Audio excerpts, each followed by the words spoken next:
Reston, Virginia.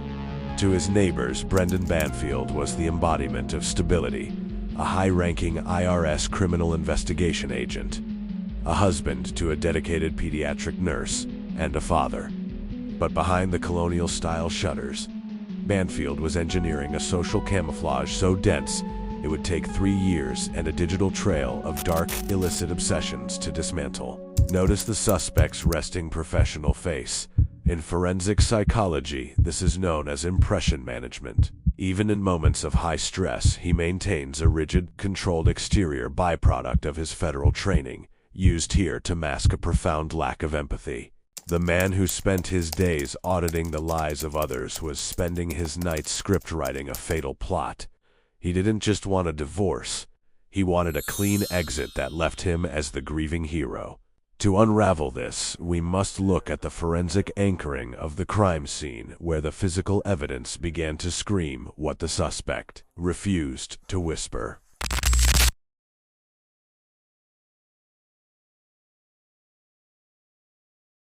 Perfect. 911, where's your emergency? I need help. My friend, she just was stuck like now. She's doing a lot. I don't know what to do anymore. Okay, where are you located? What's your address? Oh my God. Take a deep breath for me. Just let me know your address. February 24th, 2023, Fairfax County Dispatch receives a frantic call from the Banfield residence. The caller is Juliana Peres Magalhães, the family's 23-year-old AU pair. She claims an intruder is in the house. Brendan Banfield is heard in the background. The stage is set. Do you want me to put her to watch a show or something? If you just want to tell me quickly what happened. I don't really know what happened. Everything happened too fast. I was going to take her to the zoo this morning. Can you go with Officer Batani really quick? Why don't you come with us? Yeah. He has some stickers for you. I was going to take her to the zoo this morning. And then I forgot the lunch we were going to bring. I turned around and came back here. And then I saw this car. This is her car. Are they both inside? Person, I guess. You don't know who that? Do you know who the person is? I have no idea. And then I'll call his car, call her to see what's going on because early in the morning, like, who was here? And then he was straight to voicemail. I called Brendan, it's her husband. He's up there. I called him. I see a strange car, but I don't know who is that. Can you please come in here? I'm scared. I was just bothering the car. And then A forgotten lunchbox. A convenient excuse to return to the house. Juliana claims it's a coincidence, but is that the reality? Why return for a lunchbox but wait to call for help until the husband arrived? he came here and then we went inside. The guy, I don't know who it is, he was spanking her. I was just here. Were you here when it happened, or did you walk up in there and that's how they were? Yeah, he went upstairs first, and then I went to see what is going on. I left Valerie in the basement, and then when I went upstairs, Brendan was saying, "Police, drop the knife." So, Brendan's a police officer. Yeah, he's an officer. Is he with Fairfax? No. Where is he an officer? I don't know. I think he was officer in Vienna. Vienna? Yeah. Okay. 1 second. Okay. I'm gonna get. Okay. Do you need anything else right now? Not right now. The guy who shot is they think a Vienna police officer. So we got to think about that. That car, we don't know who. That's the guy who came up here that started the issue. This car is the outside guy, the silver car. These two. So this is their car. That is the guy who came here. They're yelling at each other. He was saying like, drop the. I'm sorry, my first language is not English. No, you're doing really well. He was saying drop the. The knife or the gun? The gun. And Brendan said, no, police, don't drop the knife. And he was saying, I'm gonna kill her. And I don't know, he started stabbing her. I think Brendan shot him, and he asked me help to shoot him too because She hears a violent struggle and walks through it. She seems shaken, but look at her hands. Is this the adrenaline of the witness, or the panic of someone who knows more than they are letting on? It's okay. You don't have to get it all out right now. I never saw her before. She claims the killer was a total stranger, but in a double homicide, there are no coincidences. Is she a victim of circumstance, or is she the one who opened the door? You didn't see the girl before either? So the guy and the girl you don't know? She's my boss. Okay. He's Valerie's mom. But I never seen it before. It's a lot of Okay. First responders find a disturbing scene. Christine Banfield is upstairs, clinging to life after a violent encounter. In the same room lies Joseph Ryan, fatally wounded by Brendan. Banfield's story is immediate. He returned home, saw Ryan attacking his wife, and used force in self-defense. Notice Banfield's interaction with officers on the scene. As a federal agent, he immediately moves to control the flow of information.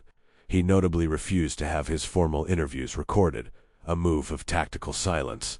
By denying a recording, he attempts to prevent detectives from later analyzing his vocal stress patterns or micro-expressions, forcing them to rely on written notes rather than his physical tells. But the forensics didn't align with a frantic struggle. Detective Terry Leach testifies to the unnatural state of the victim. Okay. What observations did you make about his body upon your arrival? Upon arrival, I was documenting was first that his shirt was pulled up. There was a chest seal on the left side. The hands, right hand was in that position that you see it here, along with his right hand. The pants were unbuttoned and disheveled in the front. Right leg was straight, and the left leg is underneath the bed with a purple pillow over it. These are markers of a cold staging, a scene arranged to mimic a struggle long after the life had already left the body. To confirm the alleged attack, investigators focused on Christine. Forensic nurse Catherine Colombo testifies that despite claims of a violent encounter, the medical exam showed no physical trauma, no bruising, and no biological evidence to support the story. Physical Evidence Recovery Kit, or PERK, from Christine Banfield. When you examined the contents of that kit, what did you determine? In the kit, there was a cervical sample, an rectal sample, and an oral sample, and blood was indicated on the oral sample. The blood tests were inconclusive for the vaginal, cervical, and rectal sample, and no male DNA was detected on any of these samples, so no further testing was conducted. There were no defensive injuries on Christine. Instead, the pattern on the wall exhibit 118 showed a static event. The absence of a struggle proves this wasn't an interrupted assault. It was a premeditated strike.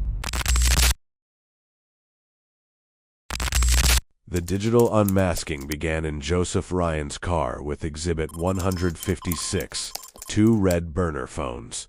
While the trail of disturbing, deep-seated digital fantasies suggested Ryan was talking to Christine, it was actually cold digital beta script used to lure a villain to a calculated end.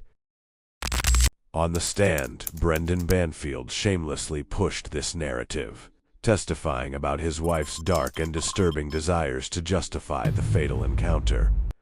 He tried to systematically destroy her reputation after already silencing her forever, playing the hero defending his home from a monster his wife had supposedly invited across their threshold.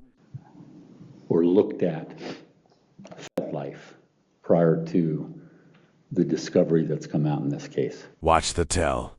He pivots, hunting the jury's eyes, desperate for approval. He's selling a lie, and he's praying they're buying. No, I had never used or looked at or heard of life previously. Were you aware of Christine using FetLife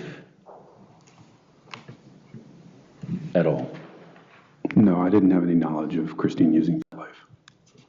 Now, in terms of what you've observed with FetLife, in your own relationship, were any of those sorts of things done in the bedroom? There was point a number of years ago that Christine had indicated that she was interested in bondage-type situations. This is a performance. Brendan uses the catfish defense to deflect from the fact that he was the one holding the digital leash. Objection, hearsay. In terms of your sexual relationship with Christine, what, if any, differences did you have? I was not interested in ever harming her. I was never interested in,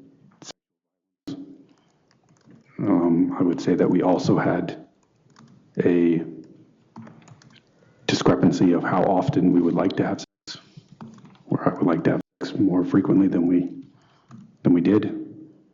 Brendan claimed he had no idea about these fetish sites or his wife's secret life, but the prosecution caught him in a massive lie. They discovered he was a member of a transactional dating site himself, seeking out younger women for financial arrangements while his wife was still alive. Watch him squirm when confronted. He refuses to even use the word fetish or sugar baby, dismissively calling the site a place for arranged relationships. He attempted to shame Christine for the very digital world he was actively participating in, proving his shock at the FetLife profile was nothing but a calculated act. You've had multiple affairs, correct? Yes. Okay, and one of those affairs was with a woman named Danielle, who you met on a fetish site searching for sugar babies. Is that correct? I would not call it a fetish site. Okay. What would you call it? An arranged relationship. Okay, but you were looking for someone to be your sugar baby? I guess. It was a relationship where they would already know that I was married. That was what I was looking for. Okay. Another one of your affairs was with your best friend's wife. Is that correct? No. First, he's not my best friend. Number two, they were not married. They were not even together at that point. They were. Is that your understanding of what they believed, or is that how you perceived their relationship? Did they think they were together? I don't think so. My understanding is that she wanted to be with him, and they were not together at that point. Okay. But no, they were definitely not married at that point or anything like that. Okay, but you were married at that point? Yes, I was married at that point. All right, thank you. Defense expert Harry Lidsky confirmed the digital trail showed Ryan was talking to Christine. On the surface, the defense had a smoking gun. The wife was the one who lured the outsider. But Lidsky missed the human factor.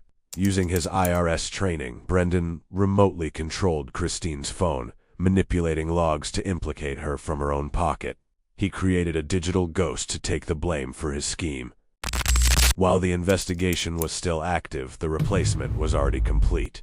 On day 3, detectives testified that every photo of Christine had been purged from the home, replaced in the master bedroom by framed pictures of Brendan and Juliana. How did you identify this bedroom as hers? There's a Brazilian flag, excuse me, above the bed, and I also was able to locate an expired Virginia driver's license for Juliana on a dresser. All right. Commonwealth 93, is this Juliana's closet? This is. All right. Was there anything that caught your attention in that closet? There were red lingerie-style clothing items, and then the yellow t-shirt with the green border on the sleeves. Commonwealth's 95, is this the primary bedroom closet? Yes. And was there anything that you saw in the closet that made it clear to you they were Juliana's clothes? There were the red lingerie-style clothing items and the yellow t-shirt with the green hem on the sleeves. All right. And Commonwealth's 96, another angle of the same closet? The affair was no secret. Brendan admitted it had gone on for months.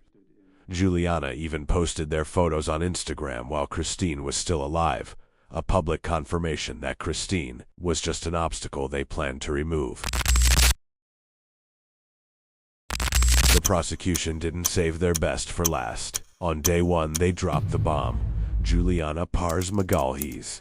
The 23-year-old AU pair didn't just testify. She dismantled the hero husband lie before it could even breathe. She admits that Brendan was the architect of the entire execution, detailing the plan they built together to delete his wife from the picture. Did he ever talk about getting a divorce with her? No, he basically said divorce was not an option. Did he say why? Money was involved. I'm sorry, say that again. Money. Okay. Anything else? Money was involved in Valerie's custody too. And what about those things? Did he say anything specifically about money or Valerie's custody?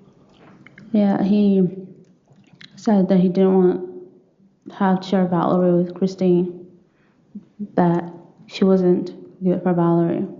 So he wanted to have Valerie full time. And money, because she should have more money than he would if they ever split. And you said he mentioned his plan to get rid of her. Mm-hmm. Yeah. When did he talk about that first? I would say it was in October 2022. The perfect plan had a witness. Juliana revealed that since October 2022, Brendan was blueprinting the betrayal. He spent months rehearsing the fatal event, confessing the script to the one person who would eventually destroy him. What did you think when he told you that? At first, I thought he was joking. For me, it was a joke. Yeah, he said he wasn't going to hire anybody because that is something that throughout investigation can be discovered easily. And that he had heard of a website called Life. He's never done anything on the website, but he heard about it, and that's what he was going to do. Brendan Banfield looked like a total clown.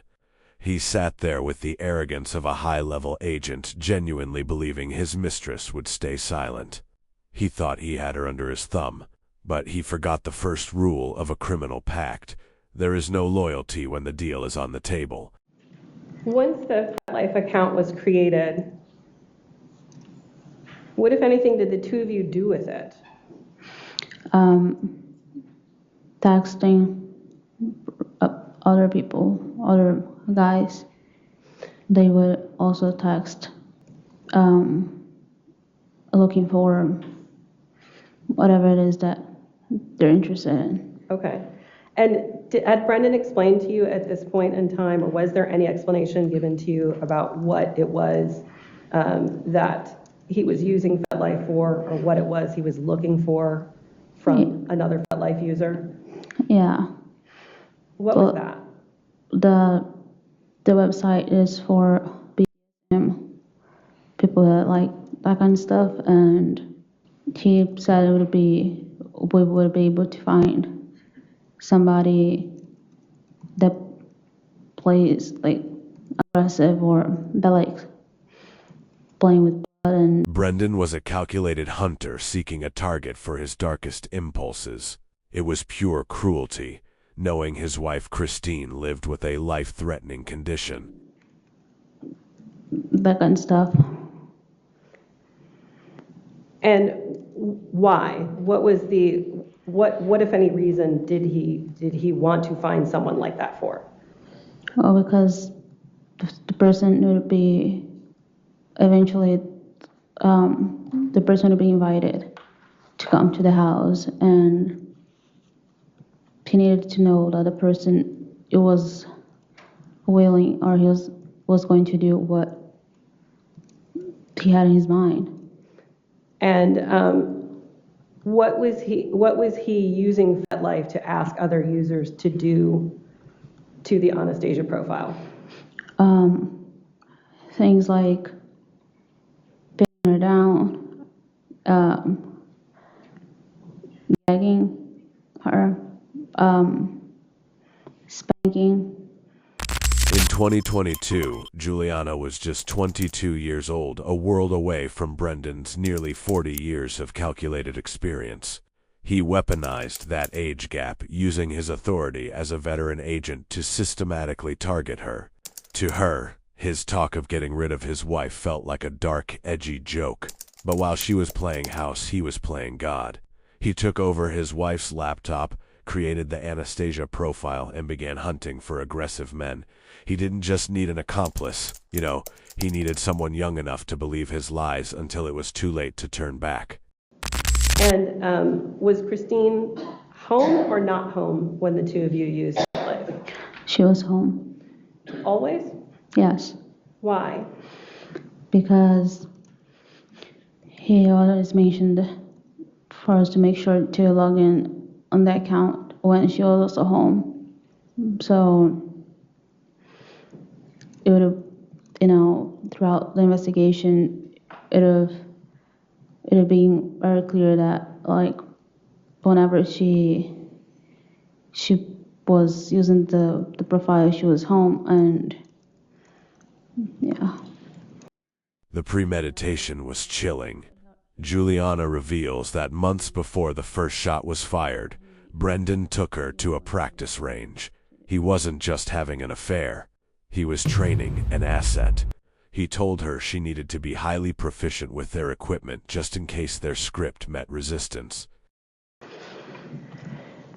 And did he tell you anything more about the plan at this point? At that point, not really. People are still thinking about it. And at the end of October of 2022, did you visit a shooting range? Yes. And did anyone come with you? Brendan. Did the defendant tell you why he wanted to return to the firing range for that second visit? Yes. And why was that? That's in case I need to use it if something goes wrong. Let's watch the McDonald CCTV minutes before the double murder. Brendan arrives at 7:18 a.m., goes through the motions of a normal morning. He is placing an order. Then he is collecting the order. He pulls back into the parking lot, claiming a sudden need for a bathroom break while he waits for the call. But it's all a performance for the cameras. The special agent isn't looking for a restroom, he's sculpting an alibi, making sure the lens captures a man with nowhere to be while the trap he set is about to spring. At 7:29 a.m., he enters the bathroom and stays there for 7 minutes. He emerges at 7:37 a.m., the exact moment he gets the call from Juliana. No panic, no adrenaline. He walks to the car, still on the phone, perfectly calm. Leaving the parking lot to discover a tragedy he had already finished writing. The prosecutor is sharp. She is a surgeon with a scalpel. She corners Brendan on this CCTV, pushing him into a corner where his hero story doesn't fit the timing. She traps him in his own technicalities.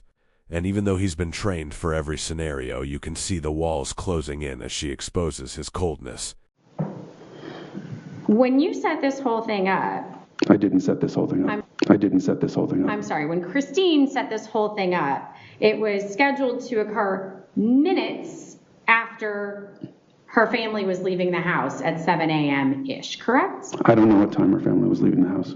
Oh, you hadn't shared with her your plan to go to your meeting early the next morning?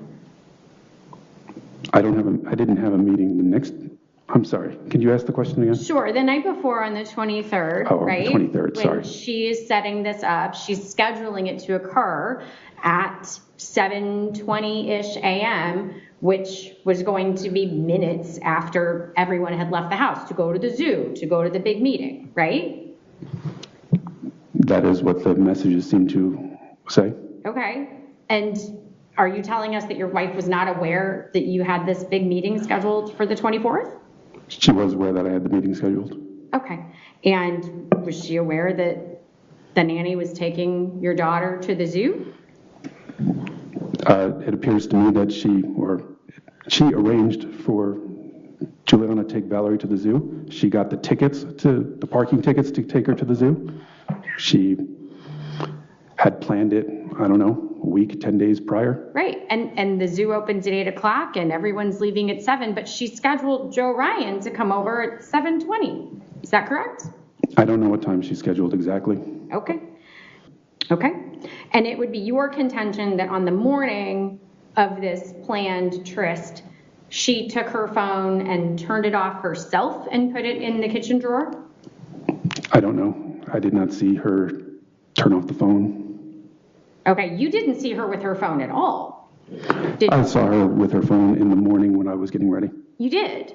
This was the moment he was caught in his own trap. Yes. Okay, and she was on her phone in the morning when you were getting ready? Yes, she had her phone in the morning. And you said that was 6:30?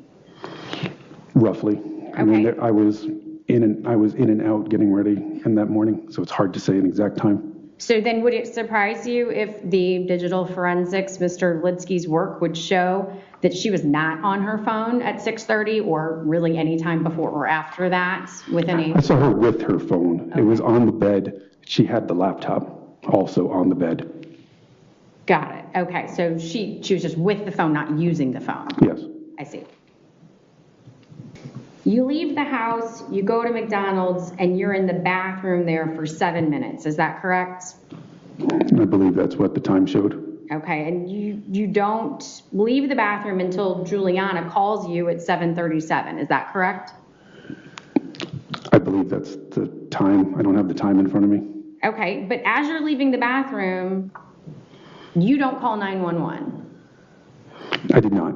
Okay, and you don't tell Juliana to call 911. No, I did not. You don't run out of McDonald's. We've seen you on the video. You walk to your car. I thought it looked like I was walking faster than normal. Okay, but you're not concerned. You said at this point in time, you didn't have any reason to worry. You thought maybe she was just having an affair, another one, correct? That was my original thought. Okay, so out of curiosity, if she's having another affair, why are you going back to the house at all? Why didn't you tell Juliana just to go to the zoo with Valerie? Don't worry about it. It's just another affair. Well, I mean, I'm not going to be telling Juliana about Christine's affairs. That's not something I would discuss with her. Why not? You're having an affair with Juliana. We discussed basically nothing about Christine together. She didn't want to know anything about Christine. Okay, so you're leaving the McDonald's. You're heading back home to catch your wife in the affair then? I was very unsure of what was going on at that point. It went through my mind that it was possibly going to be an affair, but I did not know what it was. But the ultimate proof of his manipulation was the final move.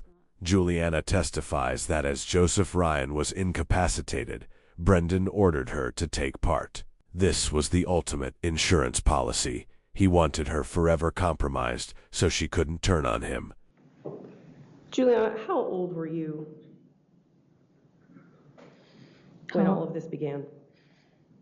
21, just turned 22. And how old are you now? 25.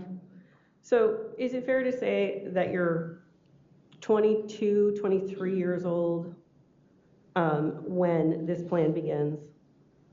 Is it fair to say that you're 22, 23 years old and you've fallen in love with your employer at the time that this plan begins? Yes. And your employer is older than you are, is that correct? 15 years older. And he's a law enforcement officer, is that correct? Correct.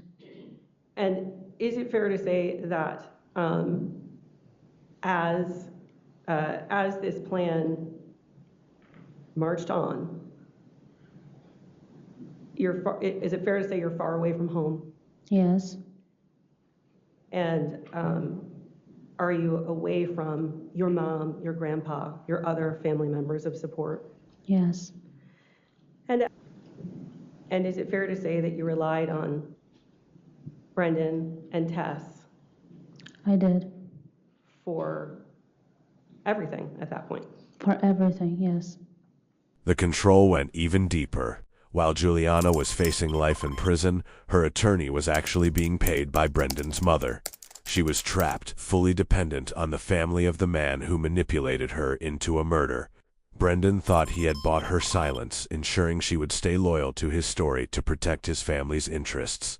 He wanted them bonded by the crime and the money so she would be forced to stick to the script.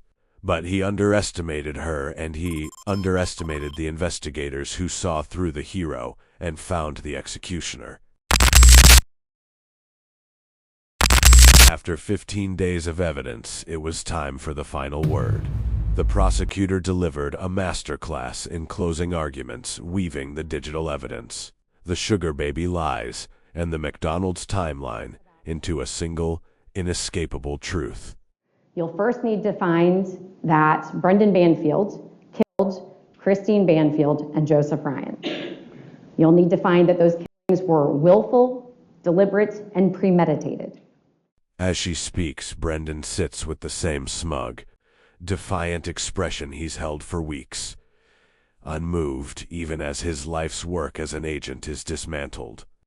You'll need to find for one of the counts that those two murders occurred within a 3-year period, and for the other count that those two murders occurred within the same transaction or occurrence.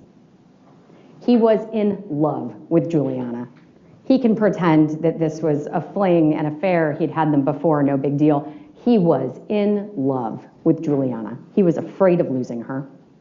He needed to get rid of his wife so that they could be together. Juliana told us how the plan was crafted and how it played out that morning in the Banfield house. But you've heard directly from our detectives and our experts the uncontradicted evidence of Brendan Banfield's culpability. The case rested on the deal made with the 23-year-old co-conspirator. Juliana Peres Magalhães chose to admit everything to avoid a life sentence. In her sentencing statement, the stoic witness finally breaks. She cries as she speaks about her regret, yet the reality remains. She had months to back out. She claims she had no choice, but in every moment Brendan was training her in his methods. She had a chance to run. You may not have come up with a plan, agreed, and an older man may have groomed you to a point, but I want to list for the record the facts that I cannot equate with accepting a time-served recommendation. You were more involved with the plan than you testified to. You could have stopped this. The plan did not work without your full involvement. Your actions were deliberate, self-serving, and demonstrated a profound disregard for human life. So let's get it straight. You do not deserve anything other than incarceration and a life of reflection on what you have done to the victim and this family. May it weigh heavily on your soul. The judge didn't let the tears overshadow the brutality. For her role in the scripted execution of Christine and Joseph, Juliana was sentenced to 4 years for involuntary manslaughter, while she cooperated. The sentence sparks a bitter debate. Is 4 years enough for a woman who delivered the final shot to a dying man just because she was told to? Then came the moment Brendan Banfield couldn't script. Guilty. The hero mask is gone. His psychological armor finally cracked. No smirk left, just the realization that his 7-minute bathroom alibi was what finally buried him. Mr. Banfield, in accordance with the jury verdict, I do find you guilty of aggravated murder on count 1 of 2024-666 and also count 4 of 2024-666 and count 5, commission of a felony with a firearm of 2024-666. Also on count 1 of 873 of child endangerment, I do find you guilty as found by the jury. Brendan was sentenced to 2 life terms without parole. He thought he was an elite operative who could delete his wife and replace her with a mistress. Instead, he's now a permanent resident of the prison system, proving no amount of training can outsmart a trail of blood and digital breadcrumbs. In the end, we are left with 2 empty chairs. Christine Banfield and Joseph Ryan were used as pawns in a narcissist's game. This case forces us to look at the dark side of trust and the terrifying precision of modern digital manipulation. If an agent can turn a family home into the site of a pre-planned execution, what does justice truly look like for those left behind?